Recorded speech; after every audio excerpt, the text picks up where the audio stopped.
Welcome to Red's Story. Subscribe to my channel if you really enjoy my stories. Had a friend who was in his 60s, a functioning alcoholic, but he was the most calm and composed guy I've ever known. He never used to raise his voice or swear. Everything was done with meticulous precision. He once explained to me that if you use vulgar language and shout all the time, then you will have nowhere to go when you really do get angry. I had worked with him for about 3 years and never heard him raise his voice or swear before. The week before, he had been shafted on his pay, and the manager promised to get it sorted by Friday.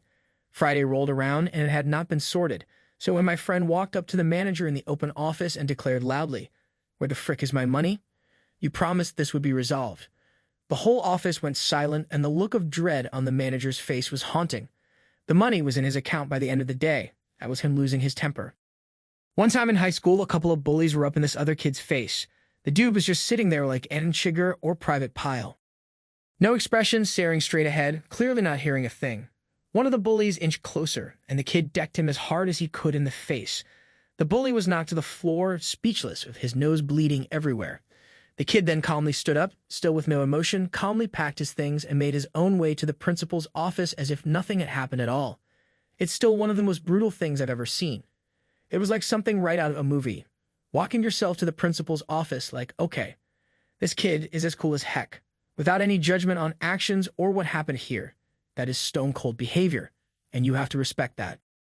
I was chilling at a friend's house as a kid. His dad was the chillest, nicest guy. That day, my friend's mom, also super nice, was across the street talking to the neighbor about something that I can no longer recall. The neighbor was one of those guys who never respected common etiquette. Music blaring, parking his crappy boat in front of other people's houses, cars parked on the lawn. The neighbor started screaming at the mom, and we all went out on the stoop to see what was happening. As soon as we got outside, the guy called my friend's mom a not-so-nice name. Well, my friend's dad heard that and went full Hulk mode. He ran screaming across the street and just freaking decked the guy, crouching over him, shouting warnings and threats. It took a while for his wife to calm him down. I don't think any of them had ever seen him react to anything in that way, maybe even the dad himself. Find yourself someone who will do this for you. I don't know. Am I crazy for thinking this is really cute and sweet? Maybe. It's kind of weird, I guess, but it just feels so. I don't know. Something about it feels so pure. It's the purest form of anger, being mad for someone else being disrespected, who you really care about, I guess. One of my teachers in high school was the calmest dude. Never yelled, never told kids off, would just laugh and smile and wait for us all to calm down, and then continue on with his teaching. One day, we must have been particularly rowdy, and we weren't calming down like we usually did. He couldn't get a word in edgewise. I could see him getting increasingly frustrated, and eventually he just bellowed, "Shut up," and the entire class was shocked into silence. He never had to do it again. I work as a line cook with a chef who I became really good friends with. Really chill dude, easygoing, and actually super fun to cook with. He taught me most of what I know about cooking, and I owe him a lot for my success. Never really saw him get mad until one day. We were getting slammed during a busy night, and one of the servers said something that really ticked him off. Not sure if I ever heard what it was, but the next thing I knew, he had sent the deep fryer basket flying at Mach 1 across the kitchen, nearly missing the dish kit and shattering a light bulb. He stormed off, and 5 minutes later, after a smoke break, came back, casually continued cooking as if nothing had happened. He apologized about it the next day, and we never talked about it again. The restaurant industry is a stressful place. Hey, it takes a big man to apologize for it, though. Got back to work, apologized when needed. I respect this guy. This is not my story, but my dad's. Growing up, his best friend Leaf was a quiet, shy guy who was a bit socially awkward. In school, he wasn't physically bullied, but this one kid teased him constantly. This would have been in the late 50s or early 60s, so kids were expected to just tough it out. My dad would usually confront the kid, but one day Earl ran up to him and said that Leaf and the kid were fighting. My dad ran over to save Leaf, but when he broke through the circle, he found the bully flat on his back, Leaf sitting on his chest, holding him by the ears and smashing his head into the pavement over and over. My dad tackled him, wrestled him to the ground, and screamed at him, asking what he was doing. The thing that stayed with me from that story was how he described it. It was like there was nothing in there. I felt like I could see the back of his skull through his eyes. Luckily, they were kids, so the damage was serious but limited. The bully escaped with stitches and a concussion, and Leaf had to talk to the school psychologist. My dad and Leaf stayed best friends, and when I met him as an adult, he was still quiet but less shy and awkward. I used to see this woman in my building every day, very friendly. We always checked in on each other's lives. We had lunch a few times over the years. It was friendly to a certain degree. A couple of years passed. She was much older than me. One day, riding the elevator, she told me that she was saying goodbye. I said I was sorry to see her go and asked why. She said she was retiring that day.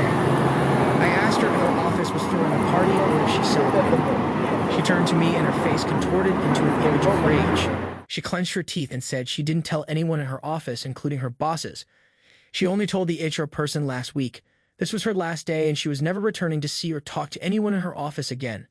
This person had bottled up rage and was ready to blow at anything.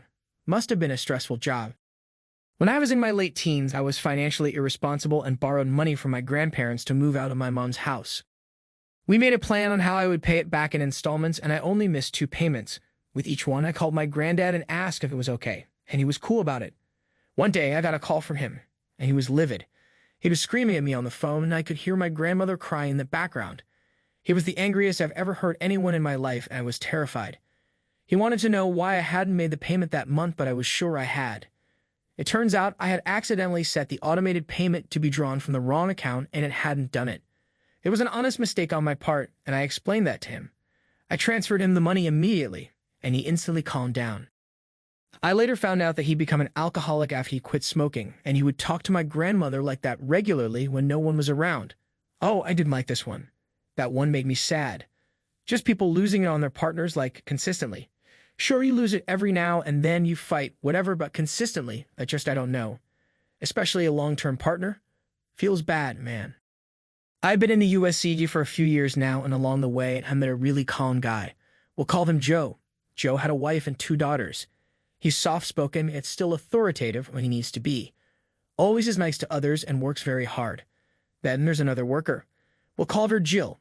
Jill is a power-tripping, annoying, loud, disrespectful person to anyone lower ranking than her. She's always talking about her definitely fake sea stories and what we call a blue falcon. I could go on for days about her. Anyway, one day on duty, Joe and his crew were out a rescue case for over 6 hours throughout the whole night.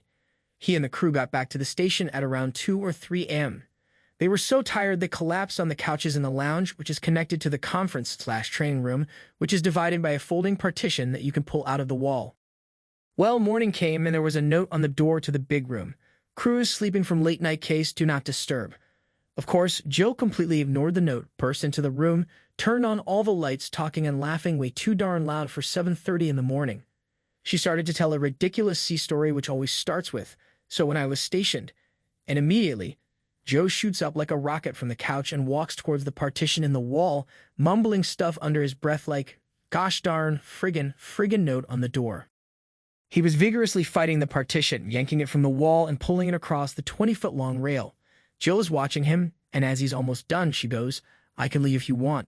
Completely unwarranted, Joe says, "That's what the freaking door is for." He closes the partition and lays back down. No one said a word, but I think everyone gained a little more respect for Joe that day. My mom. We had what we now refer to as the Jerry Springer Christmas when I was 7 or so. One aunt hated her sister-in-law and started screaming at her. Then shoving started. Husbands got involved, and then it just continued to devolve from there. My mom went straight into mediator mode and tried to calm everyone down, but it wasn't working. She decided to come check on us kids and found my cousin and me holding each other and sobbing because we were scared. The next thing I hear is her scary mom voice screaming over everyone, "Listen here, you motherfrickers. My kid is in there crying on Christmas because her family can't keep their crap together for 1 day a year. You're going to march your butts into that room, single file, and apologize to each kid individually. Then you're going to shut the heck up until I get them out of here. We're going to go look at the lights, and this family better be the picture of God and Christmas joy by the time we get back." My mom never really cussed in front of me and only ever used "goddamn" when things were really bad. That side of the family didn't celebrate Christmas for a few years after that. I am always down for a good mama bear story. Heck yeah. So during my previous pre-pandemic job, I worked with a really talented, super nice manager named James, who was a total professional and very good with customers. He's one of those guys you look at and from sheer physical size, you would think that he could easily be a bouncer. But he's just an absolute teddy bear of a human being. Didn't matter what changes came down from the top of the company or how the business was going, the dude just soldiered on as a beacon of positivity. Never got visibly mad or upset. He was pure Teflon to bad news. But one day, I get a call from a janitorial service we contracted with to do a lot of the deeper cleaning at our facility. During this call, they asked me to confirm that we have 2-day shifts and 1 overnight shift cleaning our building. I don't know why this came up exactly, but it was puzzling since we only ever had one day cleaning shift and one overnight cleaning shift. This had been the case ever since I began working at that particular location, probably a year and a half, maybe 2 years by this point. They kept insisting I must be mistaken, and that surely there was a second shift during the day that I was just missing. However, I was the guy who had to regularly review their work and submit this feedback to the contracted company, so I was 100% certain that we'd only ever had the one-day shift. Eventually, I put them on hold and informed James of this, and like a switch, the dude completely changed his attitude. Gone was the James who always had a smile on his face and never let anything get to him. In his place arrived a stone-faced mountain of a man who asked me to let him talk to these people. I give him the phone, he goes into his office, and I watch through the window as he becomes increasingly agitated, maybe even to the point of outright yelling, as the truth comes out that we've been charged for the second daytime janitorial shift that we had never actually had. It was like watching a teddy bear turn into a grizzly in the span of 3 minutes. The dude was able to move past it and return to his normal self after the call. But while he was on it, I could tell he was just incensed by the fact that we were being billed for services we weren't actually receiving. My dad is the most mild-mannered person I've ever met. He's the most composed, level-headed man I know. I once saw him trip in our garage and land in a bucket of nails and screws to realize he had one lodged into his kneecap. He looked over at me and said, "Don't tell your mom. She'll overreact," while he grabbed a pair of pliers and yanked out the screw. But when something happened to my special needs brother, he would get this sparkle in his eye that could scare a Navy SEAL.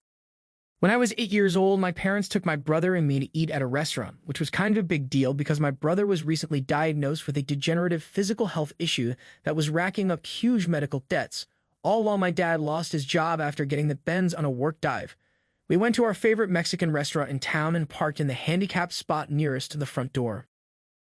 I remember having an unusually lighthearted time in which I could see my parents' stress levels subside and listen to funny stories about the past. We simply enjoyed a memorable dinner with lots of laughter. Looking back, I realized this was a big expense that my parents probably couldn't afford and sacrifice so we could have a normal night as a family.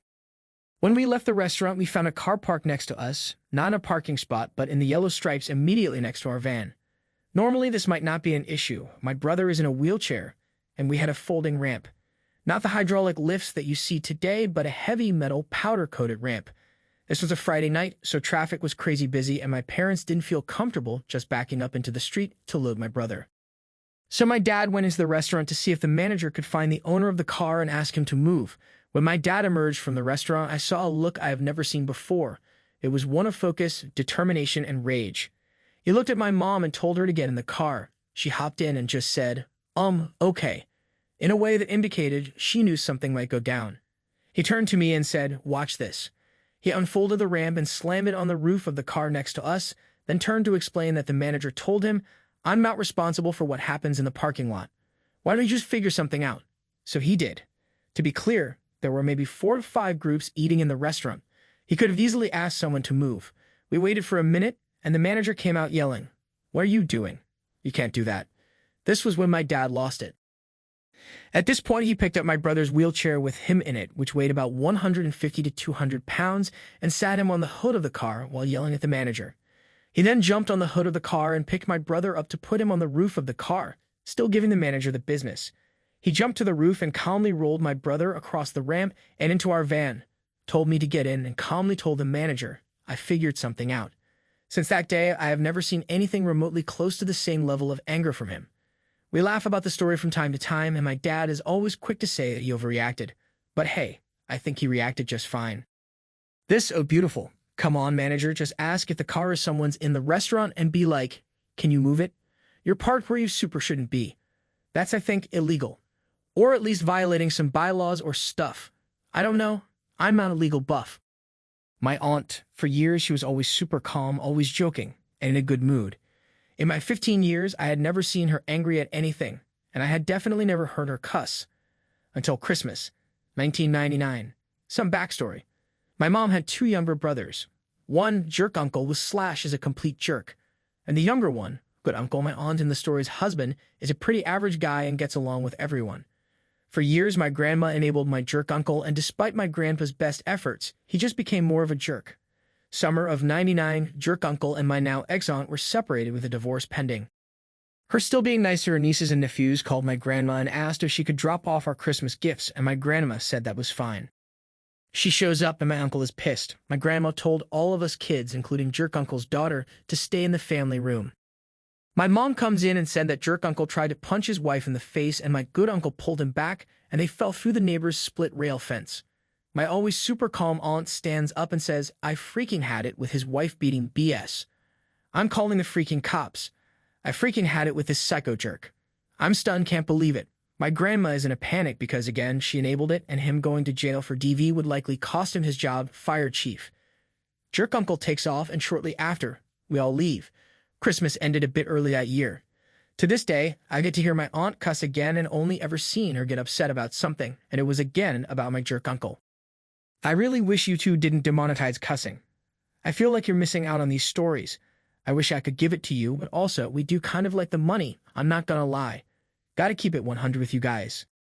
It takes a lot to make my mom yell. On the rare occasion she did yell, it felt like she had real self-control, like she yelled on purpose because there was a reason to yell. Like she needed to be that loud for us to hear her, or one of the kids needed to learn to never run into traffic again. That kind of stuff. But one morning when we were teenagers, my brother was being really difficult.